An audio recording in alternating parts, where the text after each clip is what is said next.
Ini soalan percubaan SPM 2022 daripada Negeri Kedah untuk matematik kertas 1. Okey, jom kita buat. Untuk nombor 1, ditanya soalan bentuk piawaian. So, yang ni you boleh tekan kalkulator sahaja dan you boleh dapat jawapan dia B. Nombor 2, bundakan betul kepada 3 angka bererti. So, untuk angka bererti yang ketiga dalam ni ialah nombor 9 yang ni. You gariskan angka bererti yang nombor 2 ni. Kemudian yang belah kanan dia tu you bulat. Tengok dia kalau lebih daripada 1, you tambah 1 kepada yang you garis. Jadi tinggal kosong. 9 tambah 1 dapat 10. Tambah 1 sebelah dia dapat 10 juga. Tambah 1 sebelah dia dapat 2. So stop kat sini. Yang ni adalah jawapan dia C. Sebab apa stop kat situ? Itu adalah betul kepada 3 angka bererti. Nombor 3, kita tahu 5 kuasa 2 sama dengan 25. Kita berganti masuk. So, kita akan dapat kuasa dia 5 kuasa 2 per X sama dengan 5 kuasa 1. Dan kita boleh samakan kuasa X sama dengan 2. Ungkapkan nombor ini dalam asas 6. So, kita ada sekarang dalam asas 8. Kita kena tukar kepada asas 10 untuk tukar pula kepada asas 6. So, untuk tukar ke asas 10, kita kena tahu dulu posisi dia. Start daripada kosong, kira daripada kanan. 0, 1, 2, 3, 4. Tak ada 4 lah dalam kes ni. 0, 1, 2, 3. Kemudian kita ambil nombor yang depan sekali. 1 darab dengan base kuasa dengan posisi dia. You ulang lah. Tambah pula dengan 1 darab dengan base kuasa dengan posisi dia. Sampailah yang last kali you akan dapat 2 darab 8 kuasa kosong. Kemudian hasil dia semua you tambah, tekan kalkulator. Ini buat berhati-hati. So bila you dapat yang ni, kita akan dapat nombor ni dalam base 10 ialah 634. Okay, so daripada base 10 kita tukar pula kepada base 6. Macam mana nak buat? Kita buat pembahagian berulang. So ambil 634 bahagi dengan 6. So kita akan dapat 105 bagi 4. Bagi tu tulis 4 dekat atas tu. Sambung lagi 6. 105 bahagi 6 kita akan dapat 17 bagi 3. 17 bagi 6 dapat 2. So 2 bagi 5. Bawa naik atas lagi 5. And then ini pun teruskan bahagi sampai kita dapat kosong. Ini dah dapat kosong, kita boleh dapat semua baki dia daripada bawah ke atas. Inilah jawapannya. 2, 5, 3, 4 base 6. Jawapan dia D. Nombor 5, harga 2 model jam tangan. Diberi harga dia 230X base 4 dan model Q 3Y4 base 7. So dia kata X ialah digit terbesar yang mungkin bagi harga jam model tangan P. Maknanya kalau kita ada base 4, yang paling besar boleh sampai ialah 3 je. So A dengan B sahajalah tinggal. So macam mana kita nak tahu? So kita dah tahu dah harga dia dalam base 4 ialah 2303 base 4. Ambil dia punya kedudukan macam tadi kita buat ke atas. Cari kita nak tukar dia kepada base 10. So kita ambil 2 darab 2 darab 4. I pun salah tulis. 2 darab 4. 4 ni apa? Dia punya base. Kuasakan dengan dia punya kedudukan. So kedudukan kita ada 2 yang pertama ni pada nombor 3. So 2 darab 4 kuasa 3. Sama dengan kemudian tambah dengan 3 darab 4 kuasa 2. Tambah kosong. Kosong darab dengan apa memang kosong. Dia tinggal je lah. Tambah 3 darab 4 kuasa kosong. So apa-apa yang kuasa kosong mesti dapat 1. You selesaikan yang ni. Bila you selesaikan, tekan kalkulator pun boleh untuk dapatkan nilai dalam base 10. So bila you selesaikan, kita sepatutnya akan dapat nilai dia ialah 179 base 10. Kemudian daripada 179 base 10 ni, kita boleh cari harga dia dalam base 7. Sebab tu adalah harga untuk model Q kan. So macam mana? Sama juga pembahagian berulang. So 179 bahagi 7 kita akan dapat 25 bagi 4. Tulis bagi dekat sebelah kanan atas. Teruskan lagi 25 bagi 7 sama dengan 3. Bagi pun 4. Tulis lagi ke atas. Bagi lagi dengan 7 dapat kosong. Sampai kosong kita boleh stop. Bagi 3. Jadi daripada bawah ke atas nak bagi dia, kita akan dapat 344 base 7. Jadi kita tahulah Y sama dengan 4. Jawapan dia B. Okay, nombor 6 diberi bahawa Y berubah secara langsung.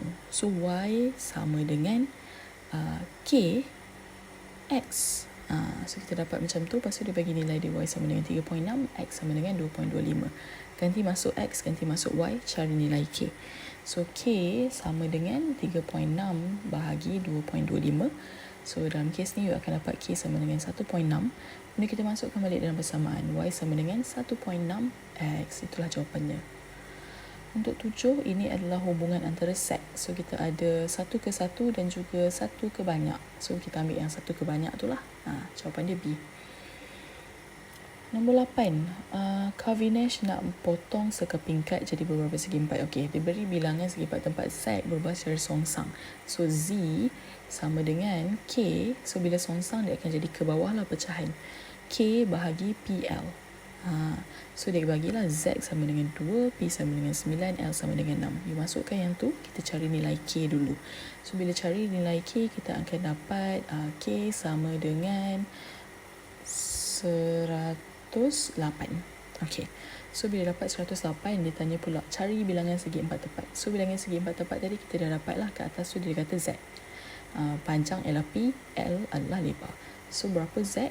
Kita masukkan balik dalam persamaan ni. Kita tahu K sama dengan 108, P sama dengan 3, L sama dengan 2. Selesaikan, you akan dapat Z sama dengan 18, kan?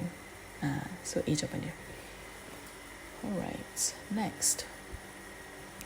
Yang manakah antara matrix berikut tidak ada matrix songsang? So kita boleh tahu dia punya formula untuk matrix songsang 1 per AD tolak BC. Dan kita buatlah matrix baru, tukar kedudukan apa semua kan. So yang penting part kat sini ialah AD tolak BC tak boleh sama dengan kosong. Sebab apa? Satu, dia akan dapat bad error. Dan yang kedua, kalau dia sama dengan kosong, maksudnya tak ada songsang. So kita boleh try satu-satu. Contoh macam A, pilihan jawapan A. So kalau AD tolak BC, kita akan dapat negatif 2 darab negatif 3 tolak negatif 6 darab 1. Yang ni jawapannya bukan kosong, maknanya ada songsang. Kalau you buat B pun samalah, AD tolak BC, you akan dapat jawapannya bukan kosong, maknanya ni pun ada songsang. Kalau C, you buat 2 darab negatif 3 tolak negatif 6 darab 1, you akan dapat jawapan dia kosong. Maknanya ini adalah jawapannya. Sebab bila kosong je, matrix tu takkan ada songsang.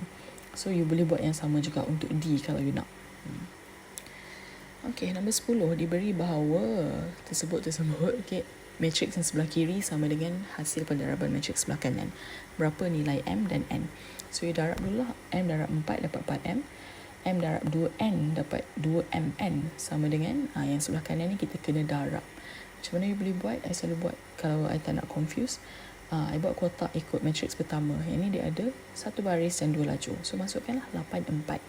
Kemudian yang matrix kedua pun ada 4 kotak sebab dia ada 2 baris 2 lajur. Masukkan negatif 2, 3, 6, negatif 1. So sekarang ni kita boleh expect jawapan dia akan ada 1 baris dan 2 lajur. So macam mana nak buat? Kita darab baris dengan lajur. So 8 darab negatif 2 tambah 4 darab 6. So ini kita akan dapat unsur untuk yang pertama. 8 sini. Yang ni pun sama. Yang 8 baris darab lajur. 8 darab 3 tambah 4 darab negatif 1. So you akan dapat berapa? 24 tolak 4, 20. So hasil darab matrix ini adalah 8, 20. So masukkan balik, compare dia sama dengan 8, 20. Jadi kat sini 4M kita boleh samakan dengan 8, M sama dengan 2. So kita adalah pilihan jawapannya dah ada D. Kalau nak selesaikan pun boleh. Terus selesaikan, masukkan ganti M dalam ni, kita akan dapat N sama dengan 20. Okay, D jawapan dia. 11. Elisha memandu pada kelajuan 60 km sejam, suatu laju. Kemudian dia pecut sampai 100 km sejam. Tempoh masa X, minit. Beza unit lah. Yang atas dia bagi jam, yang bawah dia bagi minit. Pecutan 120 km per jam kuasa 2. Berapa nilai X? So formula untuk pecutan sama dengan laju akhir tolak laju awal bahagi dengan masa. Ikut unit lah. So dalam kes ni kita ada pecutan ialah unit kilometer per jam kuasa 2. Dan unit untuk laju ialah kilometer per jam. Dan unit untuk masa yang sepatutnya akan digunakan kena jam lah. Dan kita ada pejutan sama dengan 120 dan laju awal ialah 60, laju akhir 100. Kita boleh masukkan. So 120 sama dengan 100 tolak 60 bahagi X minit. X minit kita kena berhati-hati dengan dia punya unit. So kita carilah nilai X sama dengan 40 bahagi 120 sama dengan 1/3 unit minit. So bila you dapat dalam unit minit, kita perasan kan dia punya unit dalam jam. So kena tukar kepada minit, darab dengan 60. So kita akan dapat 20 minit. Jadi X sama dengan 20 minit. C jawapannya. Seterusnya nombor 12. Yang ni persamaan garis lurus. Yang manakah merupakan persamaan garis lurus ini? So daripada graf ni kita tahu dia punya persamaan garis lurus mestilah Y sama dengan MX tambah C. C ialah pintasan Y. Dah nampak dah kat graf kat sini. Sebab apa? Dia memintas Y. So C sama dengan 4. Dan titik yang kita ada 2. Satu 80, satu lagi 04. So kita boleh cari M dulu. M ni adalah kecurunan. Kecurunan Y1 tolak Y2 bahagi X1 tolak X2. Masukkan je daripada titik-titik ni. Kita boleh ambil 0 tolak 4 bahagi 8 tolak 0 sama dengan negatif 1/2. Kemudian kita masukkan balik dalam persamaan. C kita dah dapat nilai tadi sama dengan 4. Jadi Y sama dengan negatif 1/2 X tambah 4. So kita tengok pilihan jawapan. Tak ada. Sebab apa? Sebab semua kena darab 2. So dapatlah 2Y sama dengan negatif X tambah 8. Okay, B jawapannya. Nombor 13. Kita nak ungkapkan pecahan ni dalam satu bentuk termudah. So kita tahu kalau pecahan ada bahagi, kita tukar jadi darab. So tukar dia jadi darab. So pecahan yang sebelah kanan tu kita terbalikkan. Yang bawah naik atas, yang atas turun bawah. Macam ni lah. So kita akan dapat macam ni. Kemudian dia blackout sikit lah kat sini. Sorry ya. Kemudian kita ada yang atas ni dengan yang bawah, P boleh faktorkan. So boleh faktorkan, kita akan dapat macam ni. Kemudian kita tengok P atas dan bawah boleh potong sebab yang ni darab, boleh potong. Dan yang bentuk yang ni sama dengan A kuasa 2 tolak B kuasa 2. Bila kita faktorkan akan dapat A tolak B, A tambah B. Sama juga dalam kes ni boleh faktorkan dapat Q tolak 4, Q tambah 4. Kemudian kita gabungkan masuk dalam satu pecahan, darab dengan 7Q per Q dan darab P, darab Q tambah 4. Kemudian kita boleh potong lah. Potong-potong Q tambah 4 dah sama. So jawapan dia B.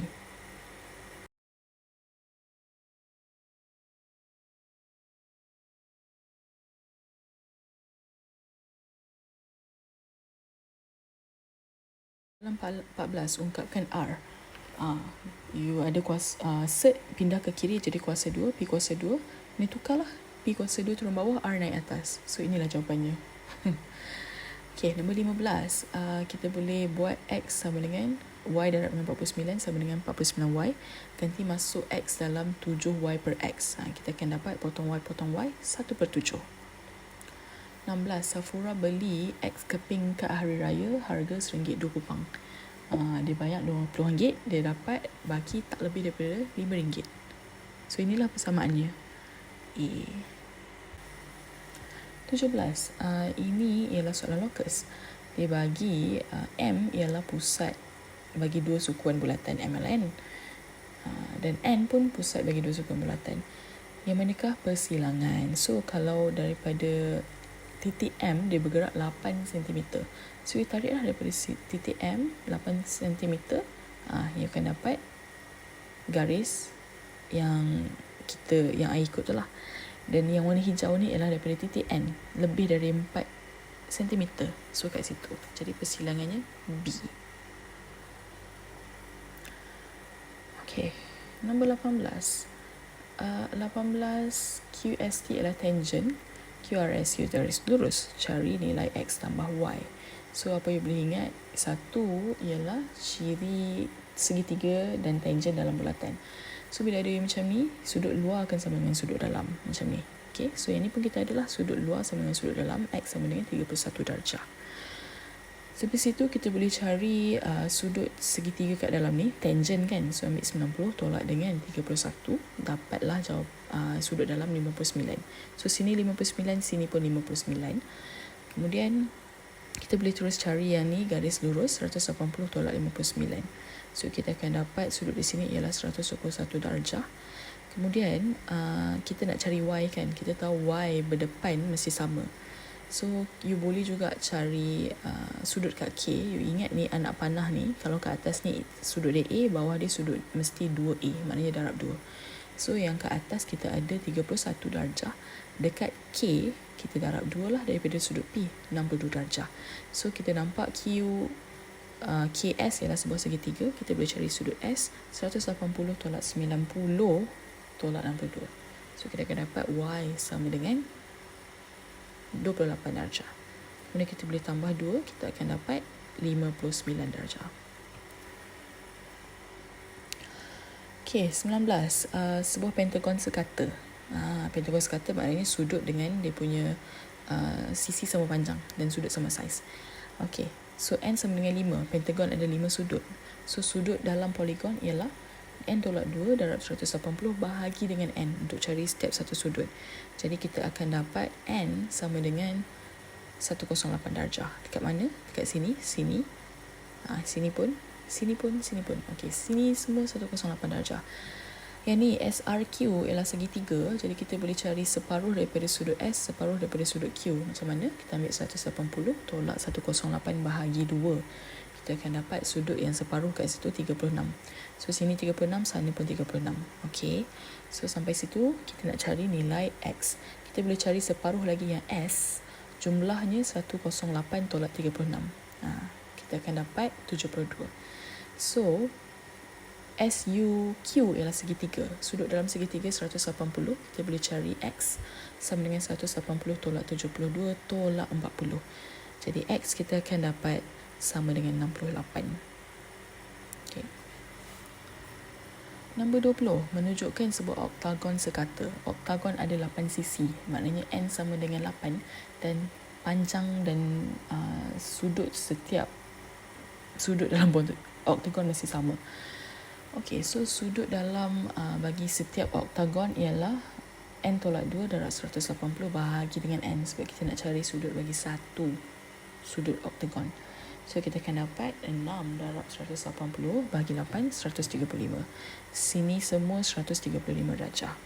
Okay, termasuklah VU. Okay, soalan ni nak kita cari bilangan sisi bagi poligon tambahan WXT. So kita kira lah WXT tu, yang dalam tu kita ada berapa sudut. So far kita ada N sama dengan 5. So kita boleh cari guna formula N tolak 2 darab 180. Yang ni kena berhati-hati. Yang ni I buat salah. So sebab I buat voice over, I kena padam lagi. Tunggu sekejap lagi I padam. So X sama dengan 3. Sebab yang ni N tolak 2. So 5 tolak 2 dapat 3. So 3 darab 180 tolak 63 tolak 135 tolak 63. Jadi X dapatlah sudut dekat situ 144 darjah. Kemudian kita boleh carilah N berapa untuk poligon WXT. So guna formula N tolak 2 darab 180 per N sama dengan 1/4. Kita boleh settlekan N, itulah sisinya. So kita akan dapat sisinya sama dengan 10. So sisi yang 10 A. Okay. Nombor 21, translasi. Ini bawah topik transformasi. So untuk yang atas kita akan gerak kiri ke kanan, yang bawah gerak atas ke bawah. Kalau 5 positif, kita gerak ke kanan 5 unit. Yang bawah ni negatif 3, kita gerak ke bawah 3 unit. C jawapan dia. Ini ada image, ada juga objek pada suatu pusat pembesaran. Skala dia berapa? So K sama dengan, K ni skala lah, sama dengan image bahagi objek. Image punya panjang kita boleh ambil ml.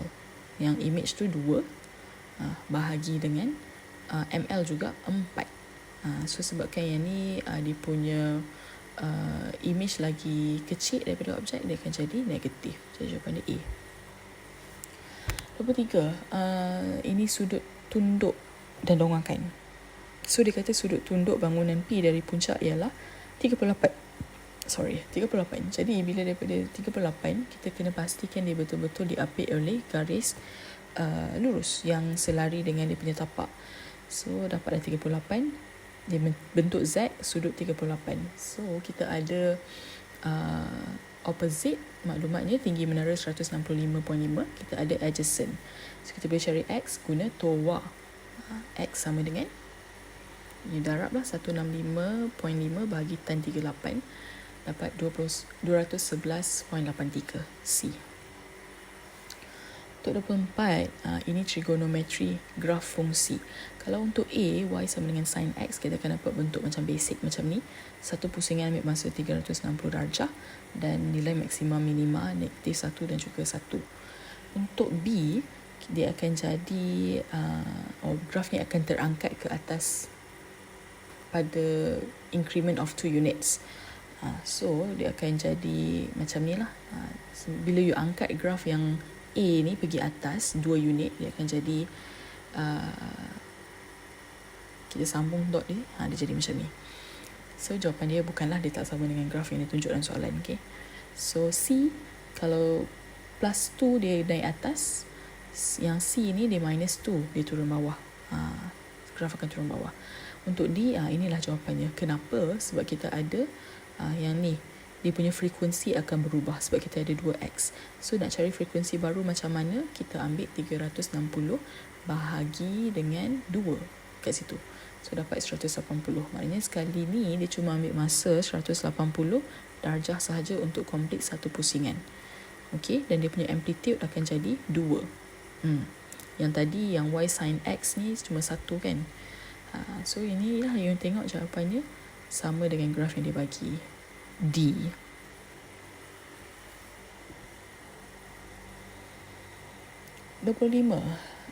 Perimeter bagi segi 4 sama P ialah 32, Q 8. So panjang sisi bahagi 4 je lah, dapatlah 8 sini. Yang Q akan bahagi 4 dapat 2. Diberi segi 4 sama P ialah lukisan berskala. So maknanya P pada nisbah Q berapa? So kita boleh carilah. P sama dengan 8, Q sama dengan 2. So 8 pada nisbah 2 sama dengan, kecilkan, 1 pada nisbah 1/4. D. 26, diberi bahawa graf T VE. So kita ada graf T VE. V tu vertices, dia punya bucu. E adalah dia punya edges. Cari D in V maksimum. So kita boleh susunlah. F sama dengan G, kemudian F pun sama dengan K. So FG pergi kepada G, KF masuk pada F, kemudian GH, H yang pergi dekat G, JH, J yang pergi kat H, kemudian JI dan HI. Tengok arah dia penting.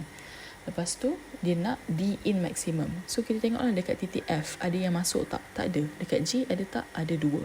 J ada tak? Tak ada. K pun tak ada. Jadi maksimum ialah B, ada 2 yang masuk.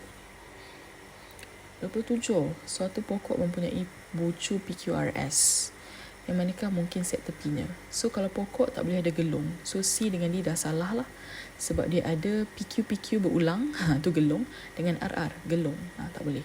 Kalau A, kita tengok PQ dan juga PR bersambung, so tak boleh, dia kena tak bertutup.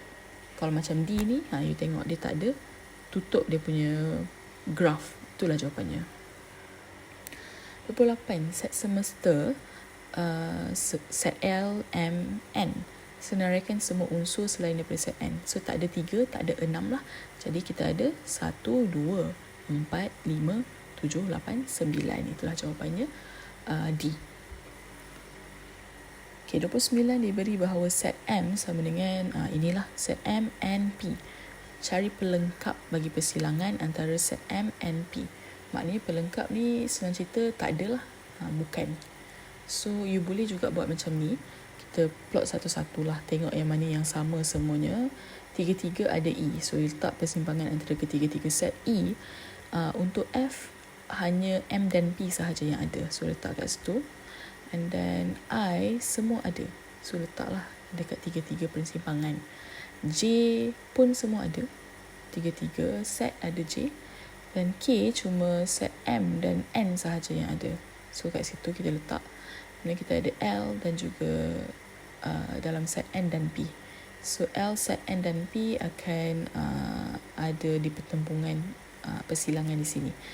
Kemudian yang complement yang tak ada lah, so FKL. Yang ini adalah kontrapositif. Kontrapositif akan terbalik. Dia akan jadi jika Q maka P. Dia terbalik. So mana P? Yang ni P, Q yang ni. So sepatutnya bila terbalik, Q datang depan, P pergi belakang. So antara A dengan B. Tapi bila kontrapositif dia mesti tambah bukan kat depan.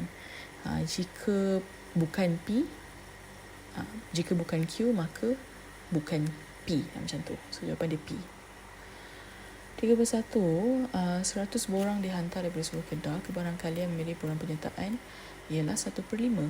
Yang bukan ialah 5/5 tolak 1/5 lah. So yang tu adalah yang bukan daripada yan. Kemudian dia nak jumlah borang, kita darab dengan 100, kita akan dapat 80. Ini 3 kad dalam kotak X, 2 kad dalam kotak Y. Kad pertama pilih daripada kotak X, kad kedua dipilih daripada kotak Y. Yang manakah ruang sampel yang betul? Yang A salah sebab sepatutnya dia ada huruf nombor. Yang B pun salah lah sebab dia sepatutnya ada huruf nombor. Jawapan dia C. Yang D ni dia terbalik, sepatutnya huruf dulu baru nombor. 3-3. Jadual ini menunjukkan bilangan buku. Min ialah 7. Okey.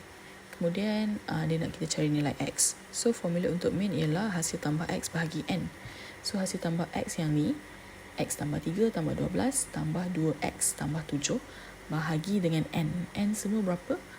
Bilangan sehari, bilangan hari dalam seminggu ialah 7 hari. So kita sama dengan 7. Itulah dia punya min. Kita selesaikan untuk X, kita akan dapat X sama dengan 9.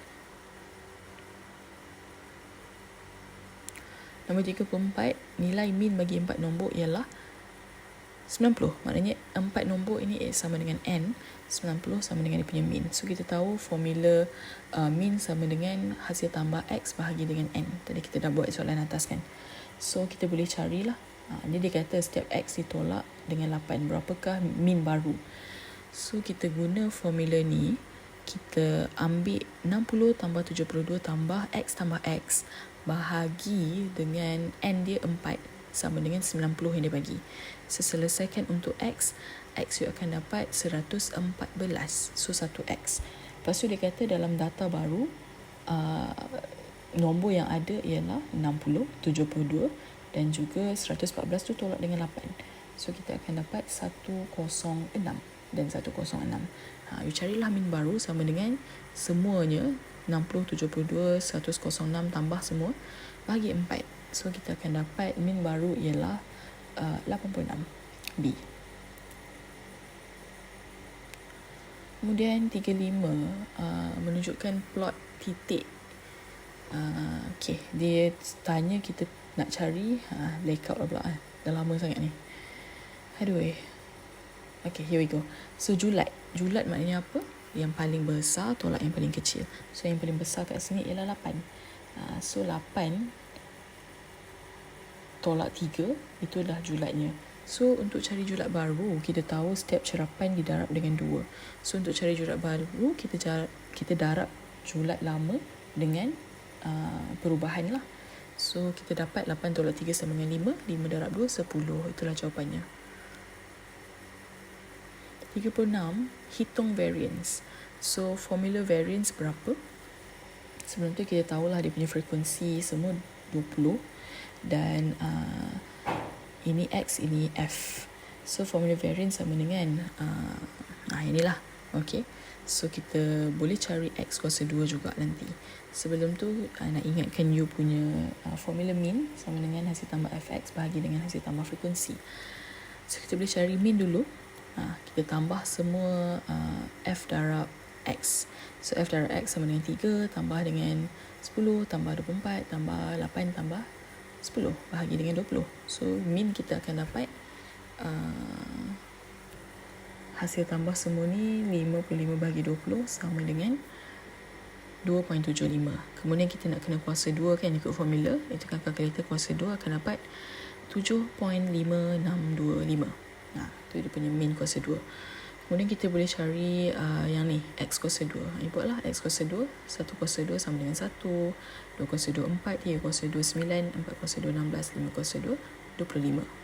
Kemudian kita ambil di Fx kuasa 2 berapa? So 3 darab 1, 3. 5 darab 4, 20. 8 darab 9, 72. 2 darab 16, 32. 5 darab 25. Sorry, bukan 5. 2 darab 25, 50. Okey, kemudian kita ambil semua yang you baru kira Fx kuasa 2 tu, tambah bahagi dengan semua frekuensi 20. So ini kita akan ambil 3 tambah 20 tambah 72 tambah 32 tambah 50. Semua yang bawah pink yang kat bawah tu bahagi dengan 20. Kita akan dapat dia punya jawapan ialah 8.85. Okay, kemudian kita ambil lah variance dia 8.85 yang kita kira tadi tolak dengan min kuasa 2 tadi. Jadi kita akan dapat 1.29 lepas kita bundah. 37. Okay, Farhana beli 8,000 unit, harga RM1.20 seunit. Kemudian dividen 5%. Dia jual balik semua harga RM1.6. Berapa ROI? So modal dia bayar dulu ialah 8,000 unit kali dengan RM1.2. Dia beli dengan harga RM9,600. Kemudian dia jual pada harga RM1.6. Berapa dia dapat hasil jualan? Tekan kalkulator, you akan dapat 12,800. Dan dividen dia dapat ialah 5%. Maksudnya 5/100 daripada yang dia beli awal-awal, iaitu sebanyak RM480. So untung dia berapa dia dapat bila dia jual? Untung ni kita ambil yang jual tolak dengan modal. So 12,000 tolak 800. 12,800 tolak 9,600. So kita akan dapat 3,200. Kemudian kita boleh cari dia punya ROI. ROI berapa? Kita kena ambil pulangan bahagi dengan modal darab 100. Pulangan nak kira macam mana? Untung lah dalam masa mudah untuk pulangan. So kita ada dividen 480, hasil jualan pun 3,200. Tambah 2 ni bahagi dengan modal yang dia guna 9,600. Kemudian darab dengan 100. Okay. So kita akan dapat tekan kalkulator, dia punya ROI ialah 38.33. Pretty good lah, I would say. 38 nisbah perbelanjaan. So ni nisbah sahaja. Ini dia bagilah jumlah perbelanjaan yang manakah tidak benar. So kalau dia kata A, Suraya dan Adam guna 50% daripada perbelanjaan untuk buku. Suraya dia guna 7/16. Datang mana 16? 5 tambah 4 tambah 7. Salah lah, bukan separuh. Tapi Adam betul 3/6. Jadi salah lah. Okey, yang ni deductible RM1,000. Co-insurance 85/15. Kemudian baru-baru ni dia ada operation cost RM120,000. Berapakah yang ditanggung oleh syarikat insurans? So first you boleh buat RM120,000 tolak RM1,000. Dan you akan dapat RM119,000. So daripada RM119,000 tu, insurans akan tanggung 85%. Itulah tanggungan insurans. Iaitu bila you kira, you tekan kalkulator, you akan dapat RM101,150. Itu C jawapan dia. Okey, untuk 40, Tajul ada sebuah rumah teres. Okey, anggaran nilai tahunan RM6,000. Cukai pintu berapa yang dia kena bayar setiap setengah tahun kalau kadarnya 5.5%. So kiralah 5.5/100 darab 6,000, you akan dapat 330. So dia nak bayar untuk setiap setengah tahun, maknanya kena bahagi 2 lah. Maknanya dia bayar 2 tahun sekali. Dia akan bayar 165. Okey, itulah jawapannya.